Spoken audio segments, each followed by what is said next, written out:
Hai semuanya, kembali lagi kepada diriku. Kali ini di sini aku ingin ngajak kalian loh untuk jalan-jalan ke masa lalu, mengenal lebih dekat dengan sosok yang luar biasa, yaitu sebuah tokoh yang sangat terkenal sekali. Siapakah beliau? Beliau adalah I.R. Soekarno atau yang akrab kita panggil Bung Karno. Beliau bukan cuma proklamator kemerdekaan Indonesia, tapi juga simbol semangat juang, keberanian, dan cinta tanah air yang gak pernah padam. Sosoknya penuh inspirasi, penuh cerita, dan selalu punya cara unik buat membangkitkan semangat rakyat. Yuk kita bahas perjalanan hidupnya dari kecil sampai akhir jadi pemimpin besar bangsa ini. Baik, Bung Karno lahir di Surabaya pada tanggal 6 Juni 1901. Dari kecil, beliau udah dikenal pintar banget loh dan punya rasa ingin tahu yang besar. Katanya, sejak usia dini, Bung Karno udah suka nanya hal-hal yang bikin orang dewasa mikir lama jawabannya. Beliau juga tekun belajar, suka baca buku, dan cepat banget nangkap pelajaran di sekolah. Teman-temannya waktu kecil sering bilang kalau dia kecil tapi luar biasa, karena semangatnya beda dari anak-anak lain. Bayangin aja, di saat anak-anak sebanyak masih sibuk bermain, Bung Karno udah asik baca buku, sejarah, dan memperhatikan keadaan sekitarnya. Nah, lingkungan keluarga Bung Karno itu juga berperan besar dalam membentuk kepribadiannya. Ayahnya, Raden Soekarno Sodiharjo, adalah seorang guru yang tegas dan pintar, sementara ibunya, Ida Ayu Nyoman Rai, yang berasal dari Bali dan dikenal lembut serta penuh kasih sayang dari kedua orang tuanya. Inilah Bung Karno belajar nilai-nilai penting, semangat belajar, kedisiplinan, dan rasa cinta terhadap tanah air. Meskipun saat itu Indonesia masih berada di bawah penjajahan Belanda, keluarga mereka tetap menanamkan kebanggaan terhadap budaya sendiri. Mereka percaya meski dijajah, bangsa Indonesia tetap punya martabat dan jati diri yang gak bisa diambil siapapun. Saat remaja, Bung Karno makin haus akan ilmu. Beliau gak cuma belajar di sekolah, tapi juga belajar dari kehidupan. Ia banyak membaca buku tentang sejarah dunia, perjuangan bangsa lain, filsafat, dan sastra. Nah, beliau juga suka berdiskusi sama teman-teman loh dan gurunya tentang politik serta kondisi bangsa. Dari kebiasaan itu muncul pandangan-pandangan kritis tentang penjajahan dan keadilan. Bung Karno mulai sadar kalau rakyat Indonesia gak akan bisa maju selama masih dijajah. Ia pun berpikir bagaimana caranya agar bangsa bisa bebas dan berdiri di atas kaki sendiri. Nah, selama masa mudanya di Surabaya, Bung Karno sempat tinggal di rumah H.O.S. Tjokroaminoto, seorang tokoh besar penggerak nasional. Nah, dari sanalah beliau belajar banyak tentang dunia politik, organisasi, dan perjuangan. Ia sering ikut rapat-rapat dan mendengarkan nasu pidato-pidato yang membangkitkan semangat kemerdekaan. Bisa dibilang, pengalaman tinggal di rumah Tjokroaminoto adalah titik balik dalam hidupnya. Nah, di sana semangat juang benar-benar tumbuh dan mengakar kuat. Nah, dari pengalaman masa kecil dan remajanya itu, Bung Karno tumbuh jadi sosok yang punya visi besar. Ia percaya kalau bangsa Indonesia bisa merdeka asalkan rakyatnya bersatu dan punya keyakinan yang kuat. Semua hal yang ia pelajari sejak kecil, mulai dari buku, lingkungan, keluarga, sampai pengalaman hidup, membentuk jati dirinya sebagai pemimpin yang berani, tegas, dan visioner. Nah, dari kisah masa kecil Bung Karno ini kita bisa belajar bahwa banyak hal, bahwa semangat, rasa ingin tahu, dan kecintaan terhadap tanah air itu harus ditanam sejak dini. Bung Karno membuktikan kalau perjuangan besar selalu berawal dari pemimpin yang tekad yang kuat. Jadi buat kita semua, jangan takut bermimpi dan jangan pernah berhenti belajar. Karena siapa tahu Dari semangat kecil itu lahir pemimpin besar seperti Bung Karno. Oke, sampai jumpa kembali teman-teman. Bye-bye. Setelah masa kecilnya, Bung Karno melanjutkan sekolah di HBS Surabaya, tempat ia mulai memahami pentingnya pendidikan dan nasionalisme. Di sini, Bung Karno bersentuhan dengan guru dan teman-teman yang menginspirasi cara berpikirnya tentang bangsa dan kemerdekaan.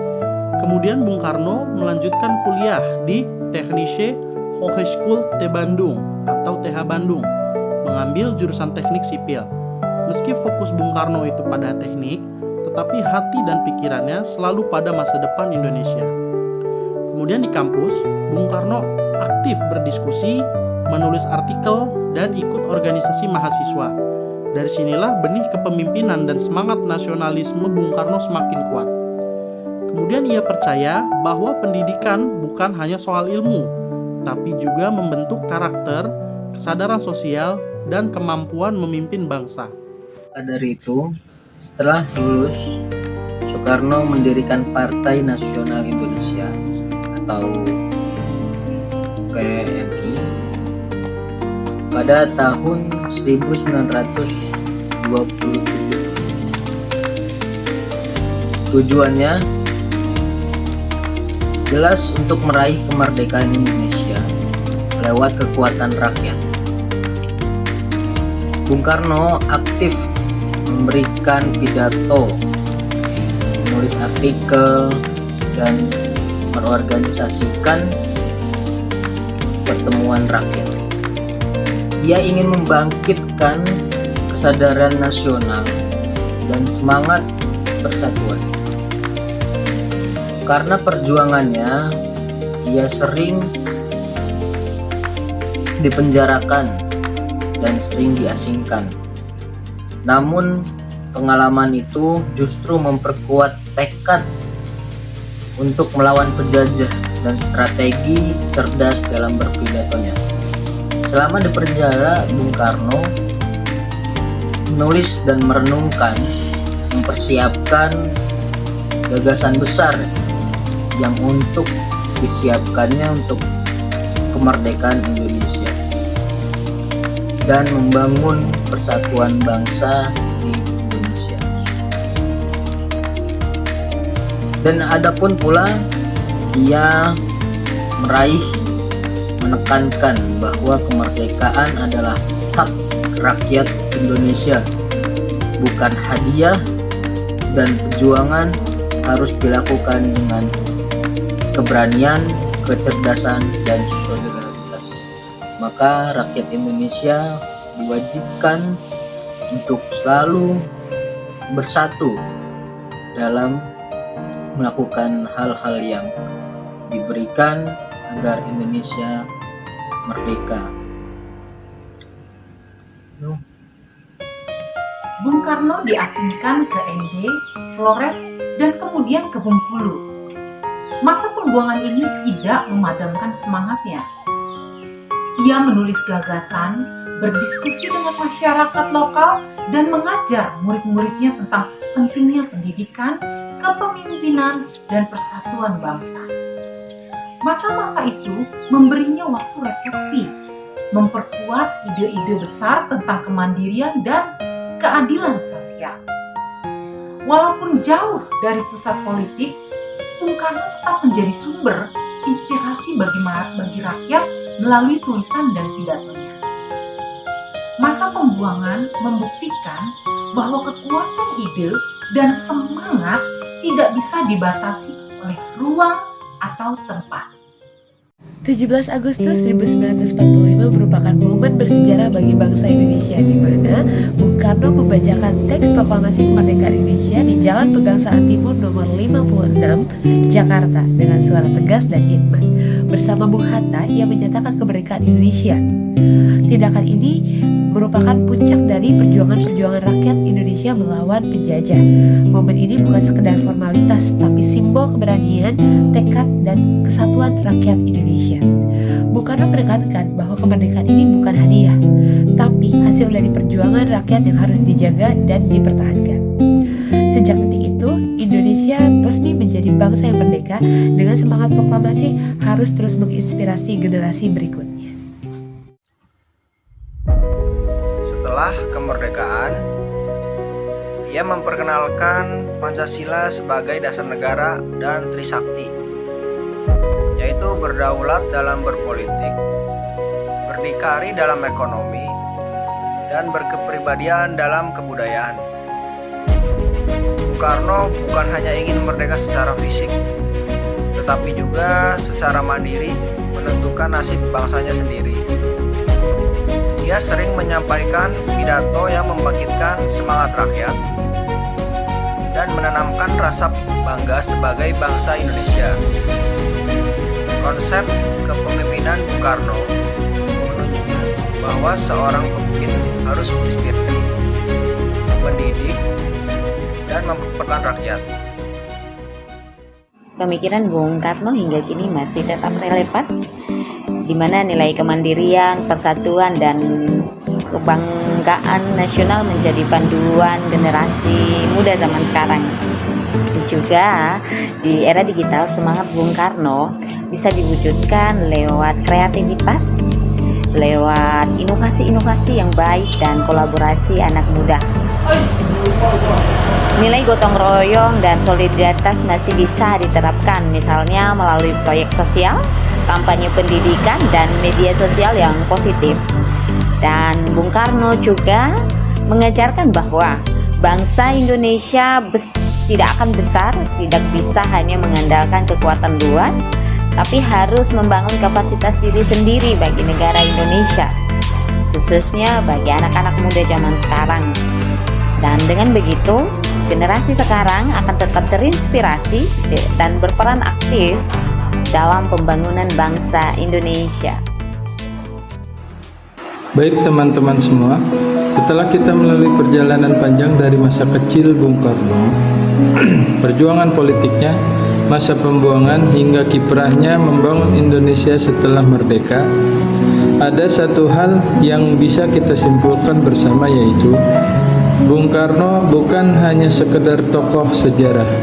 Ia adalah simbol semangat, simbol keyakinan, dan simbol bahwa perubahan besar selalu dimulai dari keberanian seorang manusia. Kalau kita melihat perjalanan hidupnya, Bung Karno itu tidak pernah benar-benar hidup nyaman. Masa kecilnya keras, sekolahnya penuh tantangan, perjuangannya diikuti penjara dan pengasingan, dan masa kepemimpinannya menghadapi tekanan politik dari dalam dan juga luar negeri. Tapi justru semua itu membentuk dirinya menjadi seorang pemimpin yang bukan hanya berpikir, tapi bertindak tegas dan juga berani dalam hal apapun. Dan itu yang sering hilang dari generasi sekarang, keberanian untuk memulai meskipun tidak siap.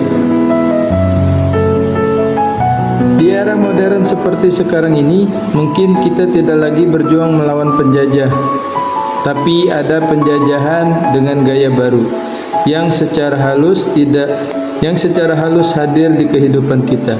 Malas berkembang, gampang menyerah, hilangnya rasa nasionalisme, budaya instan, dan kurangnya kepedulian terhadap masa depan bangsa sendiri. Semangat Bung Karno sebenarnya relevan buat generasi muda, bahwa negara ini hanya bisa maju kalau anak mudanya mau ikut membangun, berani punya pendapat, dan mau berproses. Bung Karno pernah berkata, "Berikan aku 10 pemuda, niscaya akan kuguncangkan dunia." Maksudnya ialah bukan soal jumlah, tetapi tentang kualitas. Seberapa banyak dari kita yang mau menjadi pemuda berkualitas, pemuda yang mau belajar, mau bekerja keras, mau peduli, mau berbuat sesuatu. Kita nggak harus besar dulu untuk memulai berkontribusi. Berkontribusi itu bisa dari hal kecil, berkarya, membuat inovasi, aktif di lingkungan, atau bahkan sekedar menyebarkan hal positif di media sosial. Pada akhirnya, perjuangan Bung Karno akan sia-sia kalau generasi sekarang hanya menjadikan sejarah sebagai cerita. Sejarah harus jadi pengingat, jadi bahan bakar, dan jadi motivasi. Kita hidup di masa yang jauh lebih nyaman dibandingkan masa zaman beliau. Jadi sudah sepantasnya kita memanfaatkan kesempatan ini untuk membuat sesuatu yang berarti. Semoga lewat video ini kita semua bisa lebih menghargai perjuangan para pendiri bangsa, khususnya Bung Karno. Dan semoga semangat beliau terus hidup di dalam diri kita, generasi muda Indonesia. Terima kasih sudah mengikuti perjalanan ini bersama kami. Salam hormat untuk pahlawan bangsa dan salam semangat untuk kita semua. Assalamualaikum warahmatullahi wabarakatuh.